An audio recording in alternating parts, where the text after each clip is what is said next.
Good afternoon, good morning, good evening, good night, good whatever time of the day it is. I got another super amazing guest.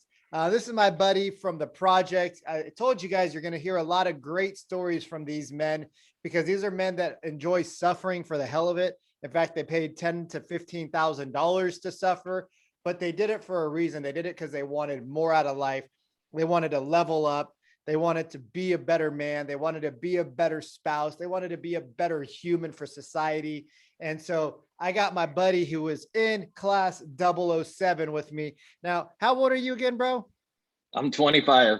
I just have to register that over and over because I'm like, what was I doing at 25? I wasn't investing in real estate. I wasn't thinking about my future with my queen. I wasn't thinking about like being a better man. I was just like, let's go party. Let's go hook up with chicks.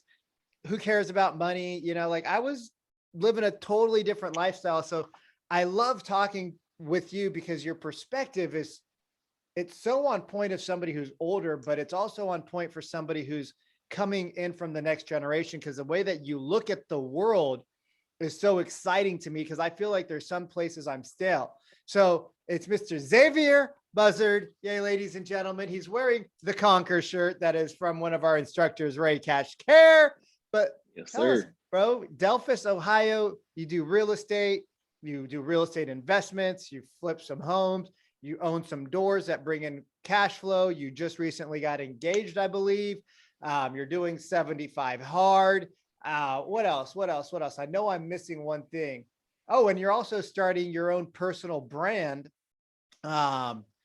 because you want to take what you've learned and you want to give that financial literacy to people to all ages. But I think your heart is kind of leaning from our conversations and our WhatsApp group.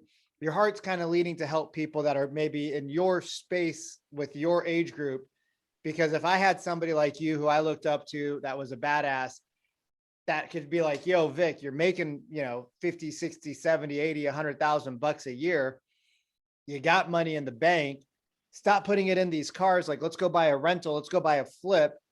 Right. I mean, I actually got the car that I put it in on the wall because I was like, that fucking Integra was like $200,000 over the years. Right.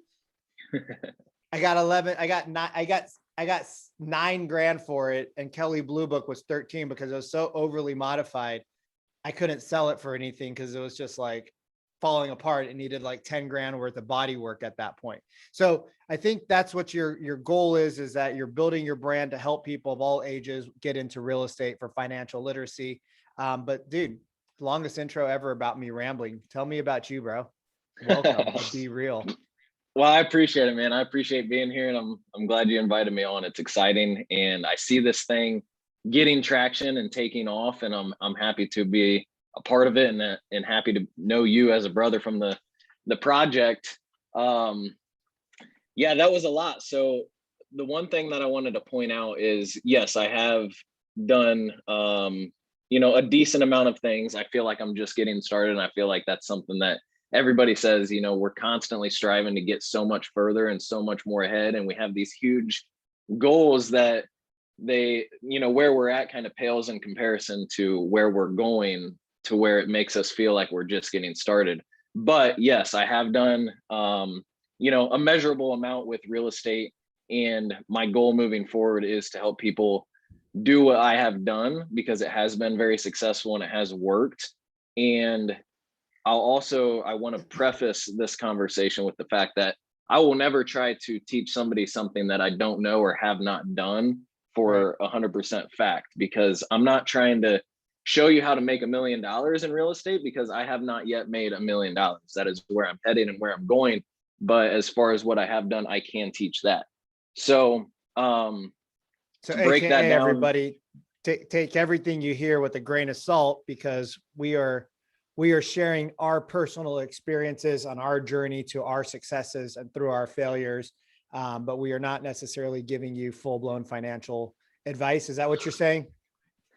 Yeah, you could say that. I'm definitely not a financial advisor, but if you flip a house, you can lose money. You mean it's not just HGTV and everybody makes $5 million and Frederick Eklund's like high kicking and making a $45 million commission every day. That's not normal Right. life Right. It's in not Delphus, as easy. Ohio.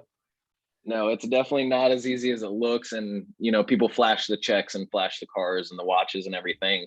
And, all that stuff is cool, but there is a lot of grit and there's a lot of hard work that goes into it on the backside of things. Right. And that's what you typically don't see. And I try to do the best I can with sharing my struggles and sharing things like, for instance, the past 2 Christmases, my fiance Monica, she has had to front the bill for our Christmas gifts.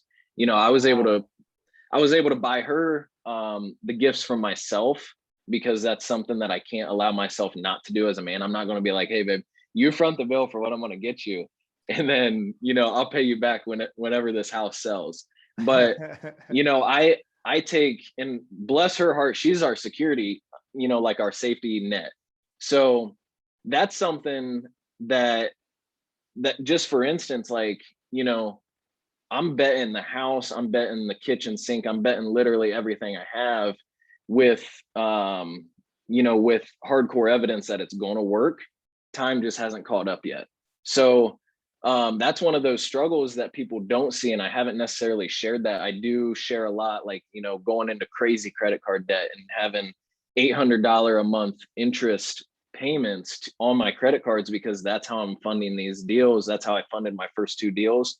I've gotten away from the credit cards, which is great, but it's taken literally betting everything, betting the house to get to that point.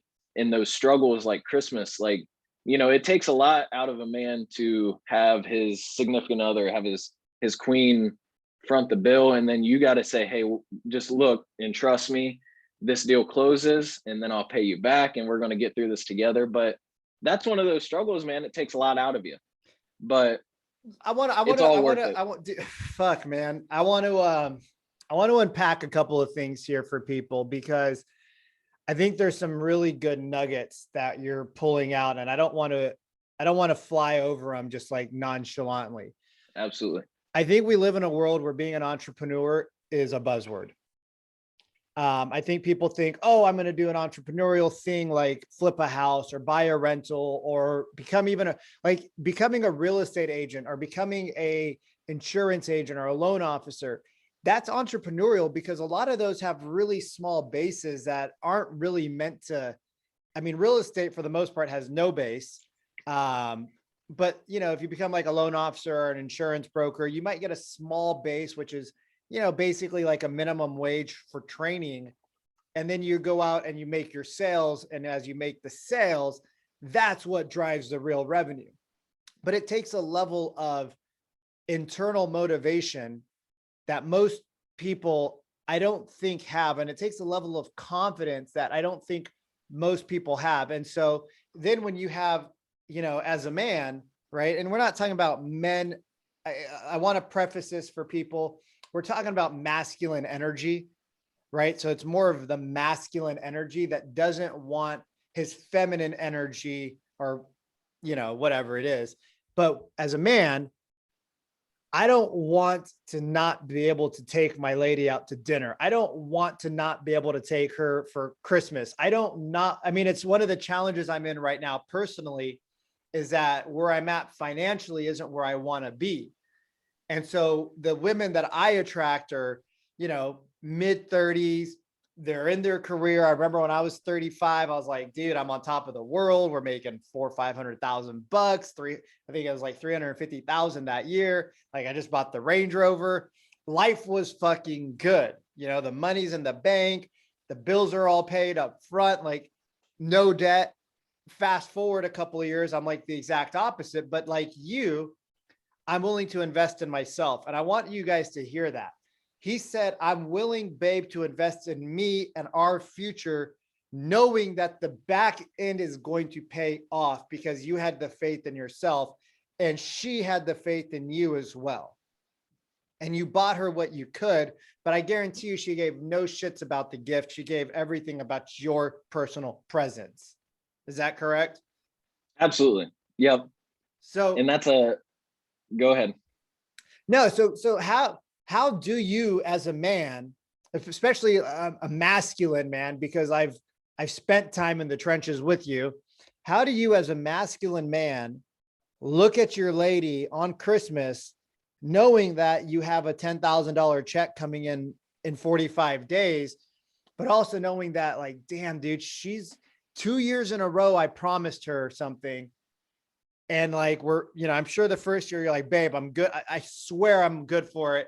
And then boom, it happened again the second year. You're like, mother effer, this can never happen again. But how do you do that, man? Because I know that takes a toll on a brother. Yeah, man. So I want to unpack a little bit of what you said as well, because you dropped some amazing nuggets and some amazing amazing bombs as well. So yeah, dude. So I got into this entrepreneurial journey fresh out of college. And ever since then, I'm going to speed up a little bit here to where we're at now. It's been what you mean you're going to speed up the 16 weeks from college to today? Yeah. No, it's been about 5.5 years, I believe, since I left college, since I dropped out.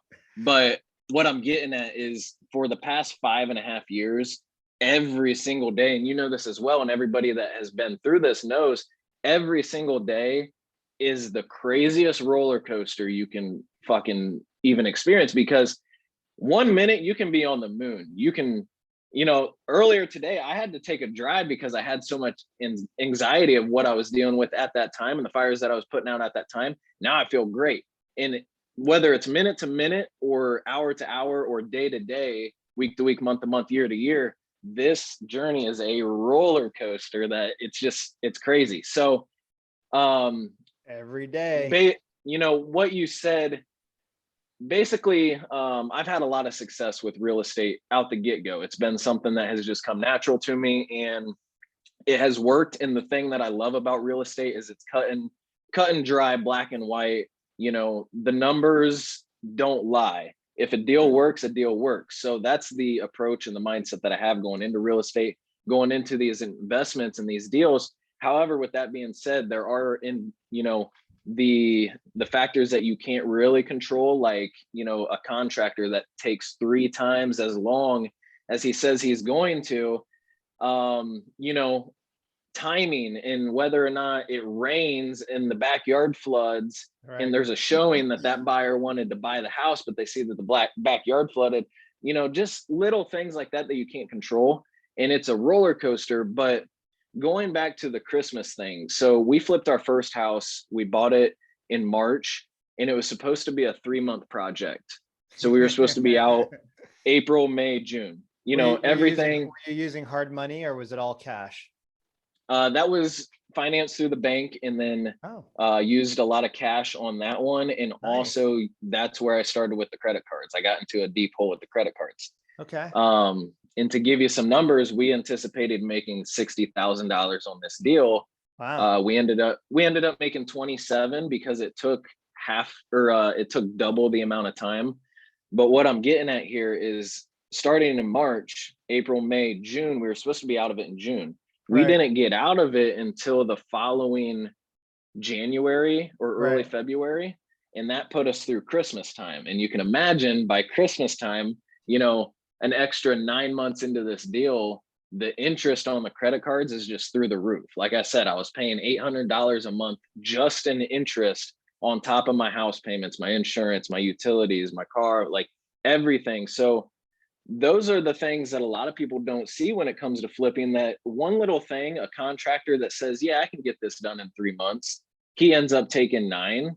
And then you're sitting there footing out the holding costs on the property. You're paying your mortgage, you're paying your taxes, your insurance, your utilities, and you're paying on top of that your other bills for your own house, your own insurances, your own utilities, your car, your truck, your holding costs, like literally everything, dude. It piles on top of each other. So those are the things that you have to take into account.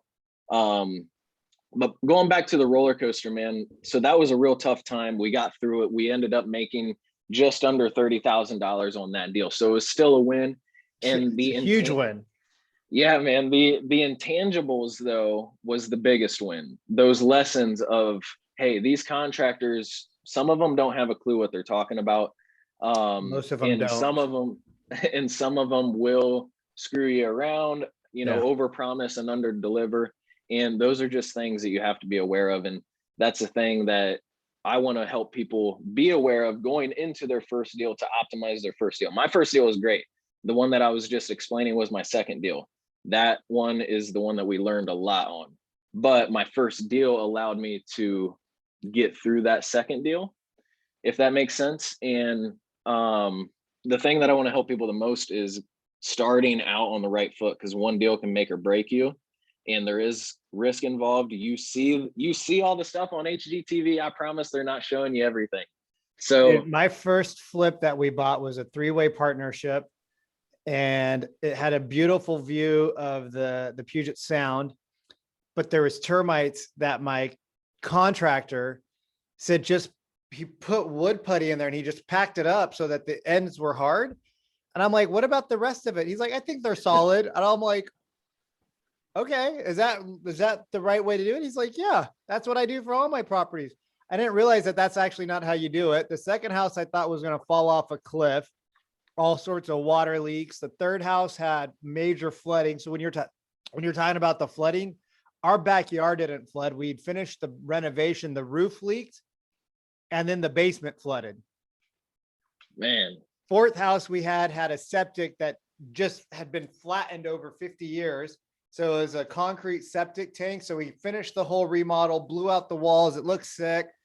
And then we get to sell it, and they go to do a septic inspection. And the guy's like, you don't have a tank. And I'm like, of course I have a tank. Like, where does it go? He's like, you see that divot where that big tree's got like a soft spot? I'm like, yeah.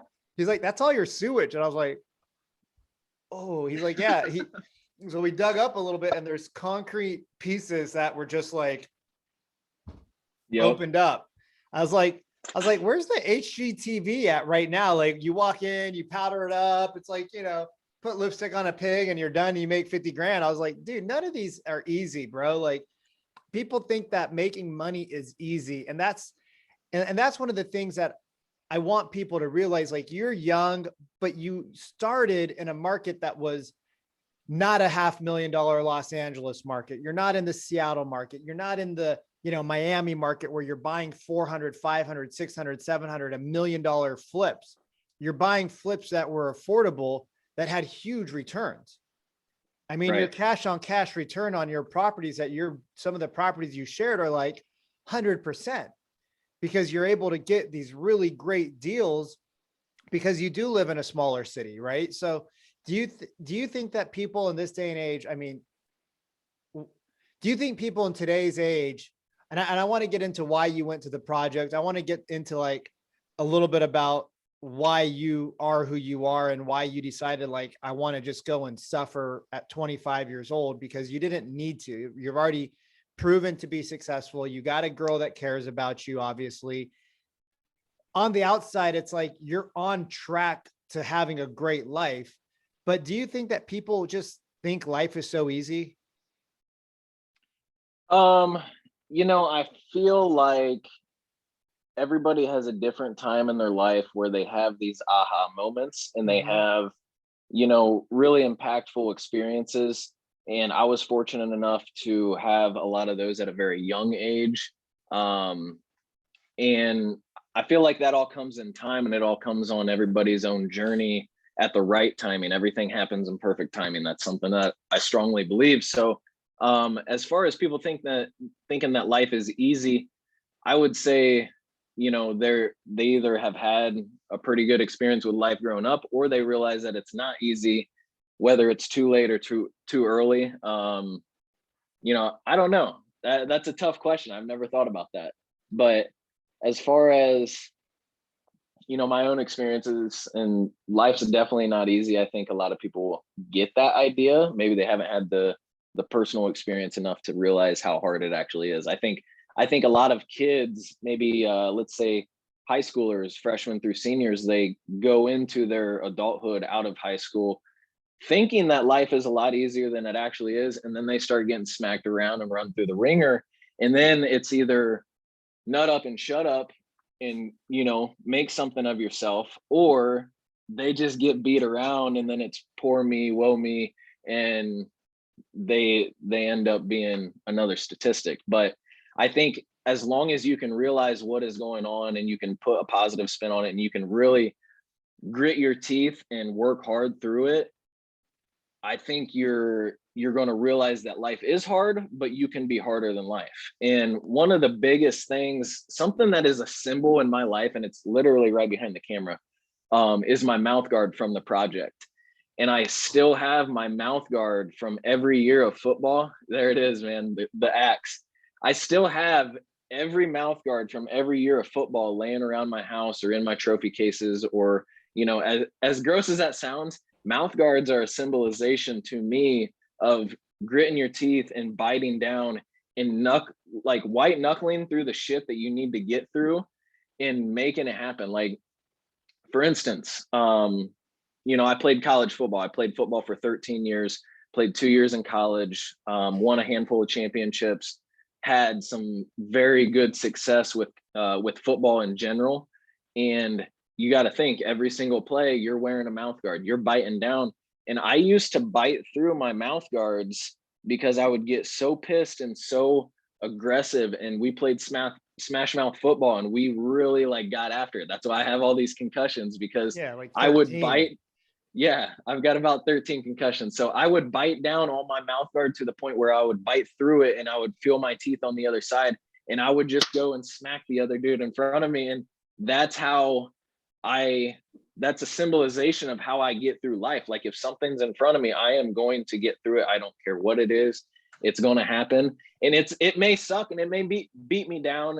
And, we all know the Rocky saying, right, as far as, getting back up, and life's going to smack you hard. But I think if people, if absolutely. And I think if people can realize that and not let themselves, succumb to the power of life, and really just keep going back and going back and going back and never quitting, that you're going to get through it. You're going to get through the other side.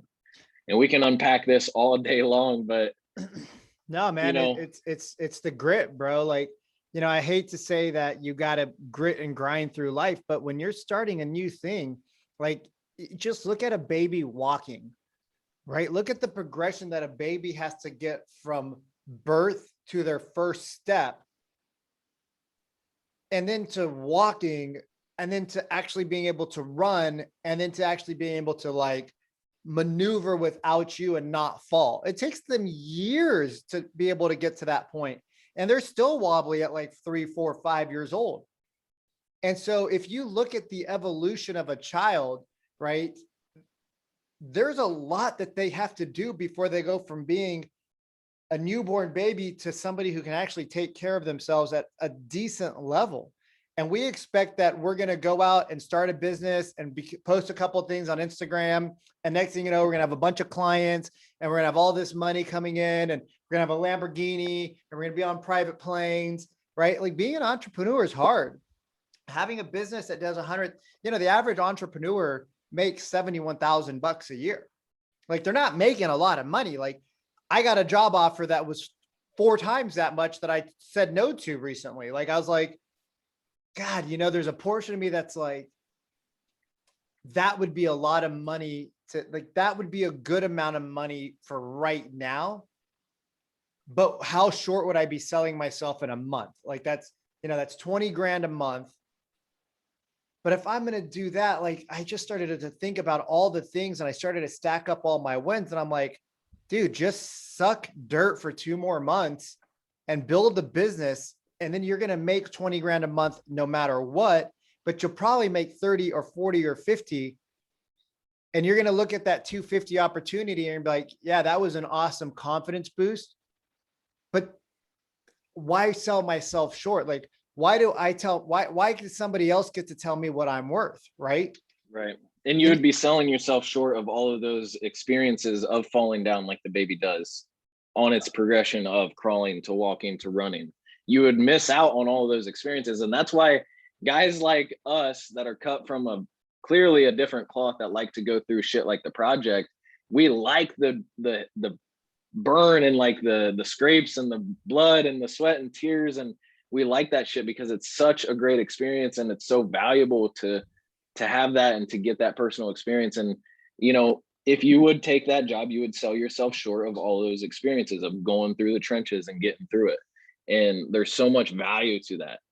There's so much value to hard work. When I was growing up, I worked on a farm and I landscaped. Those Okay. are two very manual labor intensive jobs. Yeah. And those are two of the most things that I'm thankful for today. And I wish people would see that light at the end of the tunnel of realizing, I hated it so much, Yeah. and There's it there's sucked a no lot. enjoyment in shoveling dirt all day long when your hands are Right. bloody and like there's no enjoyment in your back hurting all day long. There's no enjoyment in being out in 100-degree heat with mosquitoes biting you and the fruit fuzz like sticking to your body like little nails. There's no enjoyment in that. Like why do you think American kids don't want to go work on a farm? It's straight manual labor and it's boring and it's monotonous and it sucks and it beats the hell out of you, dude. Yep, that's the truth. I wish everybody, if I could give advice to younger kids in the younger generation, it would be do hard manual labor. Go, Why? landscape. Just because it creates those calluses of the mind and of the Yeah. body, not necessarily of the mind, or not necessarily of the body, but of the mind. And that is the most rewarding thing in the world is getting through that stuff and realizing, honestly, I'll put myself, like this week, I have done manual labor, I've done landscaping, and Right. every once in a while I will put myself through landscaping or, baling hay or baling straw and doing hard stuff that I really hate, or roofing or something along the lines of that, to where I realize and I think to myself, this is not what I want to be doing the rest of my life. I'm going to really have to work smart and hard at something else and take the stepping stones and the proper steps to get to that point to where I don't have to do this for the rest of my life. And when I was doing construction, when I was doing the farm work and the landscaping, I would constantly think to myself, this is not what I'm going to be doing for the rest of my life, and I will not do this. So we're going to have to figure out a way to not have a broken back by the time that we're 40. And not saying anything bad to farmers or landscapers or construction guys, because No. they're some of the best dudes that I know. And they have great work ethic. They do a very good part in society, and we all need those people. But personally, for me, that was not my forte, and that was not something that I was willing to do for the rest of my life, just because of the different visions and the different goals and aspirations that I have. If I you think eat any vegetables, you should go kiss a farmer right now. absolutely we need them all. We need Yeah. all of them and more. And they're great people. And I don't want to sound like I'm knocking that kind of work at all, because No, I've dude, got it's the so utmost important. respect for that. Right. So as far as callousing the mind, it's so important, and it creates a man out of you, and it creates a hard work ethic and the respect and the integrity for that kind of work, and it gets you through, and it makes you tougher, and it allows you to become a better version of yourself, and it gets you prepared for the future. Why did you start to callous your mind and do the project? And so everybody, for those of you who haven't heard previous episodes, the project is called the Modern Day Night Project. It was started by a gentleman named Bedros Keuilian that had been through a lot of personal stuff, from being chased by a police helicopter to being molested as a kid to basically he's basically told his whole life he would never amount to anything. Armenian immigrant, and now he's a very successful entrepreneur, and he started it for men that were lost, right? Men that wanted more out of life, men that wanted to achieve something different in life. It's why I do the podcast called Be Real, because I was like, I'm so tired of hearing all these people. Not everybody just talks, bro. Like I'm on this app called Clubhouse now, and it's like everybody just talks a big game. And if you see people, you're like, oh shit, that person's got to be making a bunch of money. And they're like, no, I got a job. I don't really like it. It's okay. And I'm like, wait, what? You're talking on Clubhouse as a moderator, like you've done something so insane, and you're literally working like a managerial job, which is dope. But like, what the funk, like it's so crazy. And it's like you hear the lack of experience that they've actually had in themselves. Like I don't know, man. I don't want to get into like politics and anything like that, but I feel like we're a culture that isn't told to bet on themselves. So when you say, hey, I'm hiring a coach, right? You just hired our coach, and I know how much you paid because I saw your commission check that literally, you literally was like, sign over to B, and I'm on a payment plan and you paid it in cash. So I was like, all right, this dude's is on his track right now. And it's not like I'm comparing myself to you, because you should never compare yourself to other people. You should see what other people are doing and say, if they did it, I can do it. Or maybe you've done it before, but I don't see people, unfortunately, taking a lot of risk on themselves anymore. Like they're scared to take risks on themselves. And my opinion on it is because as kids, like you were saying, freshmen through high school, where they should have a job at a restaurant, they should get kind of shit on a little bit by life. Like their parents should force them to do something hard, whether it's complain, I don't care, but go do something hard, because then you come out of it and you're like, I don't want to do that anymore. Like, I'm going to take my life a little bit more seriously. I'm going to appreciate the things that I have. I'm going to appreciate the work that other people do. Like there's people out there that are, they say they're like this spiritual human being, but then you see their behavior towards other people. And I'm like, you're just a spoiled little brat. Yeah. And so like, I love that you say do hard shit when you're young. Like I grew up on a farm. My grandparents were farmers, and I didn't spend every weekend there. Like some of my cousins spent more time there, but I spent more time in the fields with my grandpa. And I got the calluses on my hands, right? My hands are really soft and beautiful now, but I had the calluses from when I was a kid, right? Because I'd go out there with the shovel and I'm like, if grandpa can do it, I can do it too, right? I'm a little kid. So I'd grab the shovel and he'd just laugh because I didn't know what I was doing. But it was that mental strengthening. Like every time you hit dirt, you get stronger. But we don't do that as a culture. Like, I mean, like this is a book that I got on my desk. It's The Millionaire Real Estate Investor by Gary Keller. And here's what the quote says. Anyone can do it. Not everyone will you?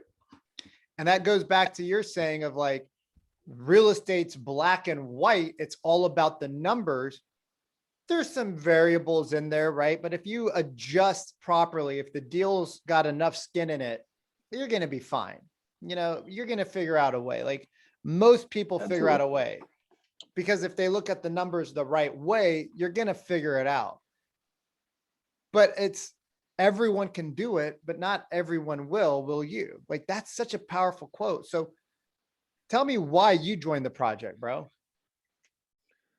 Because you did it at 24. You joined it at 24 and then you completed it at 25, correct? Yes. Yep, that's correct. I turned 25 in November. I joined in October, and then we did it in February. But going back to your first original question, why people, or why I like to do the hard shit, I think it's a reward system. And once you realize that you do get rewarded for the hard work, and people that haven't experienced that may not have experienced the reward. So a lot of that comes from our childhood, our upbringing. My dad was, a hardworking, he was in the military for a while, and I feel like he raised me the right way. He raised me with hard work. We'd go out and do whatever we did. And I think there was a reward system that was instilled in me from a young age. He was always pushing me in sports, always pushing me in football and baseball. And he's the reason that I got to where I was in sports, because he was a fantastic athlete himself. But he made me realize at a young age, and he wasn't easy on me. He was my coach, and I was the one that was always running and always, getting beat up. And he put me through the ringer for a reason. But I think, once you get a taste of, hey, if I go run a mile for the next 30 days, I'm going to get in really good shape, and I'm going to have the confidence and the physicality and, all of this stuff. But I got to put the work in. I got to put the time in and the effort. And I think once you experience that reward, you get addicted to it, or you get, you love it. Like I freaking love hard work. I want to work every single day because I know what comes out in the end. And I don't want to say I hate, but I do not like working out. I do not like the hard work. I'm lazy, dude. I'm laziest. Yeah. I'm the laziest person ever.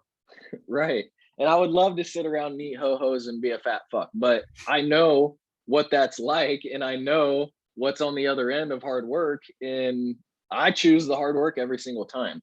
But why I joined the project was simply for that. I got to a point in my life where I was falling back down again, going back to the roller coaster. We ride this emotional, mental, even physical roller coaster when we become entrepreneurs. And I was on my way down, and I was at the lowest point, and I was like, I got to do something to get out of this, and I got to, work really hard to get out of this. And all of a sudden, the project popped up on my timeline. B was talking about it, Bedros, and it just hit home, and it was something that I needed to do, and it was something that I wanted to do to get to that next level, because at that point I had good success in my life, and I knew there was something that I had to do next level that would get me to the next level of success. And that's what the project was for me. It is a sizable investment, but damn, dude, I can't even begin to tell you how much it's worth it. And if somebody takes that leap of faith and they want to get to that next level, they got to put in the hard work to get there. Like, it's just that simple. So that's what it was for me. It was a call for inspiration and desperation, which I believe people take action out of inspiration or desperation. You're either in a funk and you want to get out of it and you take action, or you're inspired by somebody that is doing it or has done it, and you take action that way. So it was a little bit of both for me. I was in a spot mentally and physically. I wasn't in good shape. It got me out of that. I wasn't even in the gym, but maybe, 5 to 10 times over the course of a full year. And that was Wow. not like me. I went from being, like I said, a collegiate athlete in great shape my whole life, to this year-long funk of just not going to the gym. I was making all these excuses for myself, and I Right. was validating that. And I was telling, like, I would wake up sore, and I would be so sore. My body would be so sore from not working out. I would tell myself, damn, I can't go to the gym today. I'm already sore. Like, I'll just get more sore. And I was using that excuse, and I was validating it in my mind. But I realized, and we all have this voice in the back of our head that says, hey, dude, you're full of shit. Quit lying. Dude, so okay, I owned a wellness business. I've every business I've done has been in a completely different industry. I was doing some writing the other day, and I'm like, holy shit, dude! I've never gone from like one industry to another. I've never gone from like one industry and like stayed within it. I've always gone like completely left field. And I had a wellness business for the last 2 years where we dealt predominantly with elderly people that their bodies had deteriorated so much over time that they had like osteoporosis or horrible joint pain and back pain. And you nailed it on the head. When you don't use your body, the pain that comes is because your body can no longer, the muscles and the infrastructure of your body, the internal scaffolding can no longer hold the weight. And so you start to get misalignments and creaks and cracks. And that's what causes the pain. It's not because you did so much. It was because you didn't do anything. You didn't do anything, which caused, and you were 23. Granted, you played football at a high level for, the better part of a decade plus, childhood football. But the pain comes from not using your body. And so it's the same thing with capital. Like, capital needs to be deployed in order for it to grow and work and attract more capital. So like when you went into a credit card funk for a few years or for a few months, really, because you probably went like 90 days or 120 days, got a check, paid it off, 9 days, 100, you were just your own financer. And there is a cost to use capital. So if you do hard money loans, it's typically like 1% a month plus a 20% down payment plus a 1 to 2% origination fee. So for every 100,000 you borrow, you got to put $20,000 down. So that way the borrower has some equity. Then you're going to pay 1% of the 80 grand. So that's another 8,000 plus you're going to pay $800 a month. So to borrow 80 grand from a hard money source, you're going to spend over the course of 3 months, you're going to spend $3,400 plus they get to hold $20,000 of your money as a security blanket. Plus they have the asset that you're buying as collateral too. So if you default, you lose your 20 grand, you lose the 1,000 origination, you lose the $800 monthly payments, you're out $25,000 plus however much money you had into the property that you bought. And that's assuming that it was only an $80,000 purchase, which is hard to find nowadays. So you're going to do a remodel, you're going to do a eviction, you're going to do a rehab, right? And you're going to spend another $20,000 or $30,000. And then if you can't make the payments and they default on you before you can sell the asset, you didn't lose $800 like you did on your credit card. You lost $28,000 or $42,000. It's a big number, right? It's a big number. And what I love about what you say and what you do is when you do hard things, you figure it out. Like when we were in the project together and we're in the trenches and we're being asked these stupid ass questions, like they're asking stupid questions that make no sense at all. They're like, remember that one story about, no, man, I'm trying to crawl through a field. Shut up, Bedros. Like, and then with that one thing, and you're like, blah, blah, blah, blah, and you're like, what? And your brain's like moving in a million circles. And you're just thinking about one more arm. Like we were doing army crawls on our stomach and our knees. And it was like 1/4 mile army crawls through the dirt, the rocks, there's a section that's actually asphalt that we climbed through in the pit. Yeah. Yep. Where you're eating the effing cookie. That's where you got down to eat the cookie was 5 feet before the asphalt. And then we just trucked right over the asphalt like it was nothing because you don't realize what you're doing anymore. But there's an asphalt in the freaking pit that you're army crawling over. And you're just like, okay, what's next? What's next? What's next? And as you do hard stuff in life physically, not only do you become more confident, not only do you feel better, I guarantee you the soreness started to go away. The pain started to go away. Then it hurt when you didn't work out, right? Like you were talking about, it hurts when you do, not when you, or when you don't, not when you do. Like I did my max bench yesterday. Trainer's like, hey, are you sore? I'm like, no, not at all.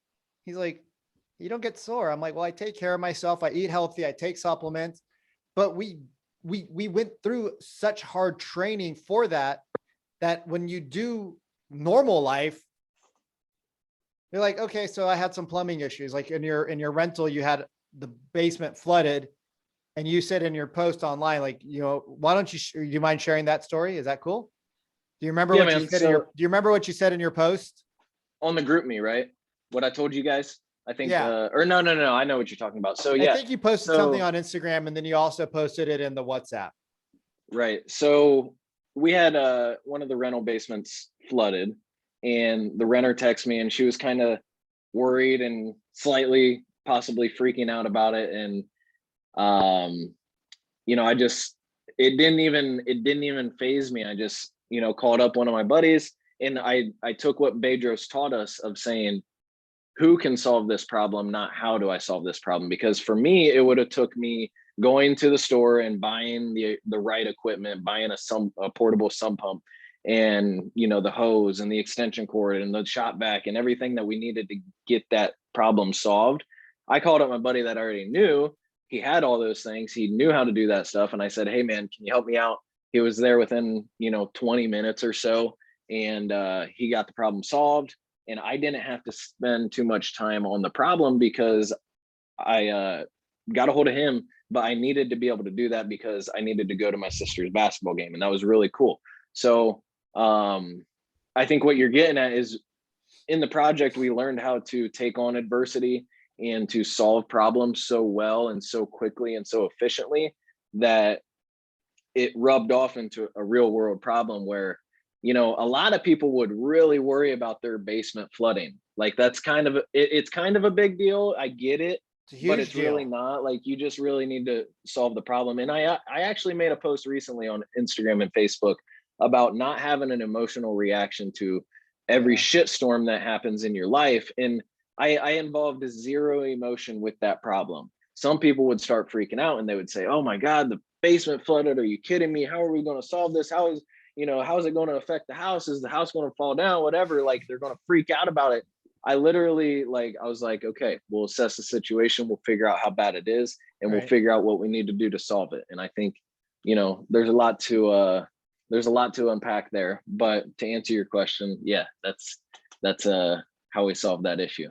Well, dude, again, everybody, this guy's 25 years old, right? He's talking, what I want you, one of the things that I want you to take home from this right now is that you don't need a lot of money to get into real estate. You don't need a lot of experience to get into real estate. It helps if you have money and experience, but you don't need it out the gate. What you do need to do is you need to have a system, and then you need to know how to problem solve.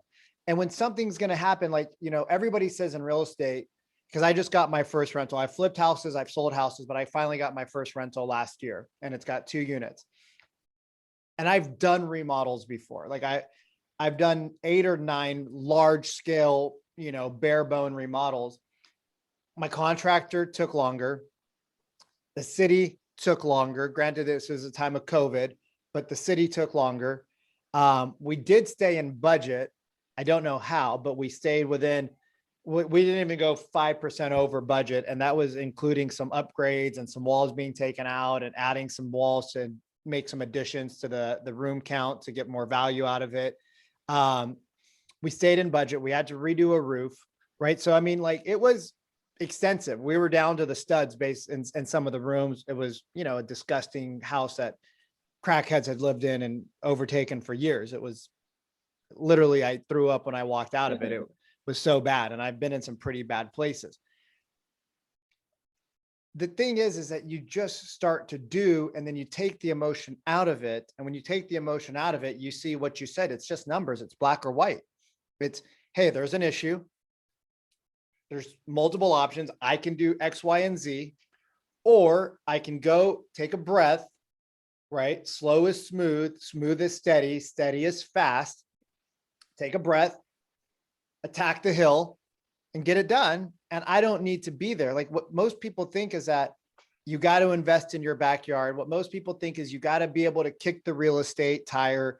You got to be there for everything. And what you're learning, I think, is you don't have to do the work. You just have to make sure the work gets done. Yep. It's got to get done. It's got to stay in the budget and the timeline, and it's got to be done right. But absolutely. Yeah.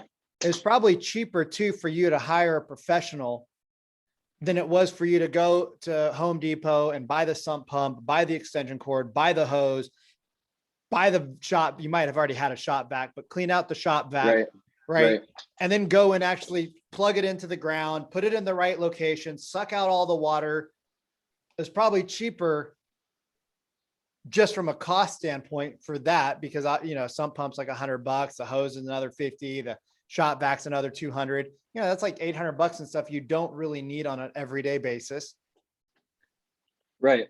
So, and then you're going to screw up some shit too, because you've never done it before. So it's like, you just hire it out and then you go enjoy life. And it's like, you budget for that in your purchase. You budget for the 5% breakage. You budget for the 5 to 8% improvement of the property, right? And when you budget for it and you expect it to happen and it happens, you're like, cool.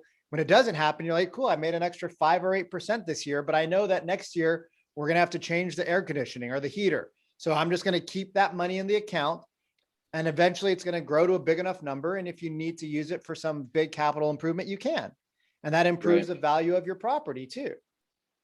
Yep. But and as far as, go ahead. Sorry, go ahead. No, nope, I'm just, I love talking about these topics. Some topics I go off on tangents on, others I'm just like listening to, but real estate's got my heart, bro.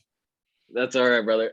So I want to explain something that you said at the start of that is, it wasn't worth me going out and buying all the things and spending my time in doing the project and potentially doing it wrong. And I think what a lot of people need to realize, a lot of people ask me, do I do my own projects or do I hire everything out? It's a little bit of a mixture of both, depending on time, the budget, the project at hand. Like if it's something that I don't want to do, I don't do it. If it's something that if I've got the money, I want to pay a contractor, because everybody has a price tag on their head and everybody's got a price tag on their time. And that depends on the amount of value that we bring to the marketplace and what we're able to create with that time. So my time has gotten more valuable than certain contractors' times. And it's just, I've become very valuable to the marketplace to where it doesn't make sense for me to paint. Now, sometimes I do paint because I do enjoy painting. I do enjoy the hard work. And sometimes I will get that escape into just painting walls because it's meditative for me. But not to go down that road. What I'm getting at is my time is worth something. Right. And it's worth more than a contractor's time, not discounting what they do. Yeah. But it does not make sense from a mathematical and financial standpoint for me to do a $20 an hour job when I can hire it for that to be done and have an expert do it, have somebody that knows what they're doing do it. So that's something that when you get into these flips and you get into these rentals, you have to be aware of how much your time is worth, and you have to delegate and automate and, systemize the things that are not worth your time. Dude. And so I want to unpack that statement. There are some times where you have to do the $20 an hour work, even though your time is worth more, because there's just some things that have to get done, or they have to get done by you. And even though somebody else can do it after you set it up, you might need to set up the $20 an hour system the first time so that you understand the process. So then your employees or your team or your contractor can do the work that you don't know, Absolutely. you don't need to do anymore. So I know where you're going at with that. And then the second thing is that you're actually helping other people by hiring it out.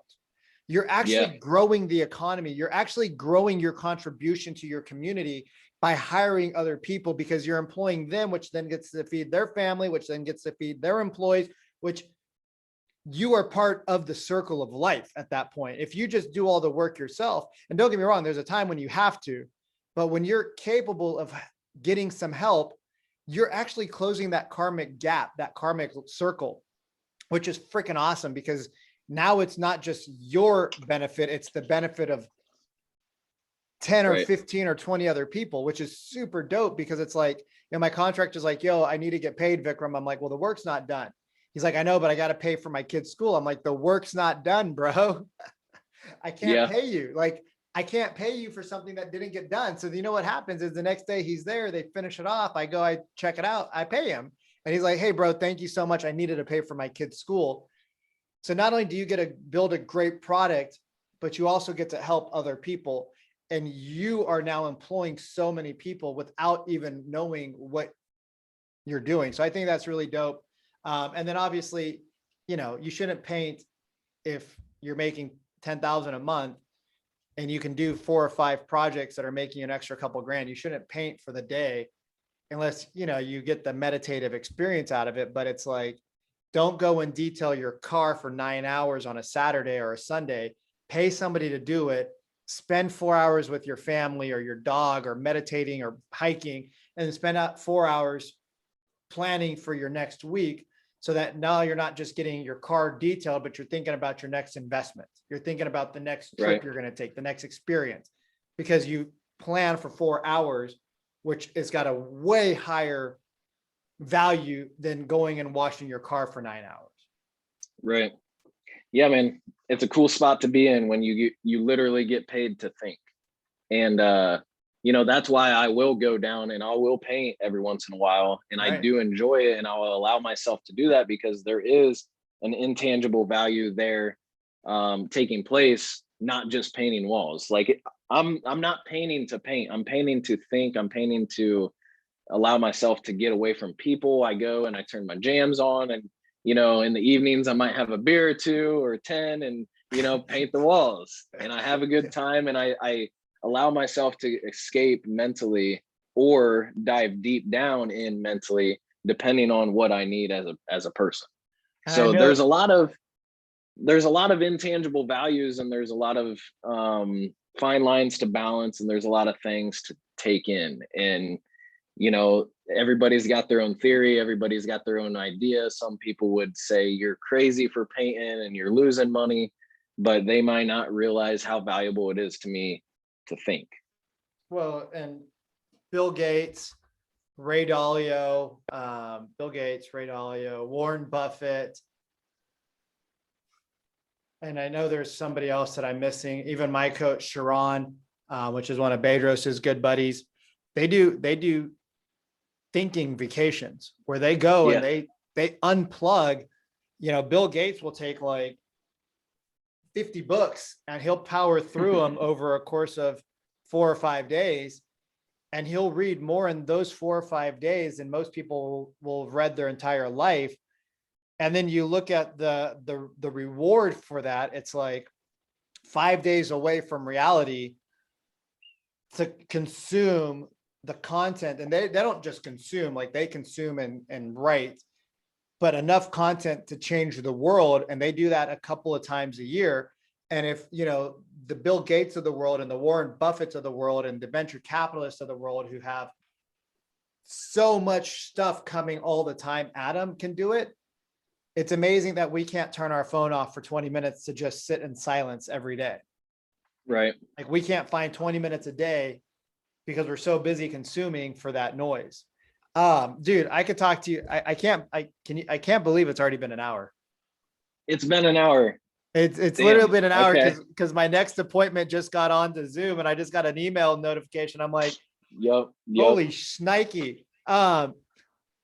Where can people find you? I want to make sure people can find you. So everything is at my name. So Xavier, Xavier. It's like the university without the X. It's a Z.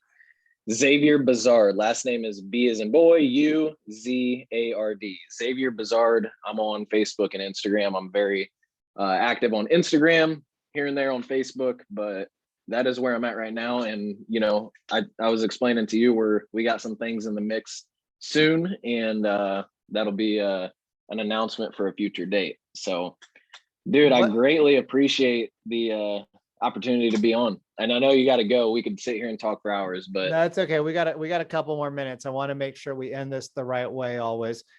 When you leave your mark on the world on your deathbed, because we've done this now as a team, we did bury ourselves, so we did die. We did get to meditate on our eulogy. What do you want the world to remember Xavier as, or who, or what contribution? Man, I just want to inspire. I've got this motto that we'll save that story for another day, but a motto that I live by is be inspired and then live to inspire. So my goal is to teach, to help people, you know, younger kids, people that were in my shoes, people that were, you know, in different shoes. I just want to inspire other people to be great, to do more with their life, to leave the world better than they left it, and just to do great things and be a human of service and a human of kindness, and to help everybody get through this human journey together in a better way. So if I can do that for the people around me, for my family, for my future kids, for my future wife, and just leave a better impact in the world, a better place, I will have served my purpose. And how I do that will be, you know, through my contributions, through things like real estate. Like, it's what I enjoy doing. It's what I love. So those are my avenues, and that's my purpose. I love it, man. You guys, this was a quick session. God, it went too fast. I'm like, but there's so much stuff we still need to talk about. We're probably gonna have to do a part 2. That's the thing. When you go through the trenches with somebody like we did together, you learn so much about the other person that it's just like the conversation isn't even like, it's not forced. It's so natural. And you're like, oh my God, damn it, we got to go. But you can see how much growth, and, you know, there's a lot that we didn't get to talk about, but I feel like what I need to say for anybody listening at any age is take the first step into something difficult.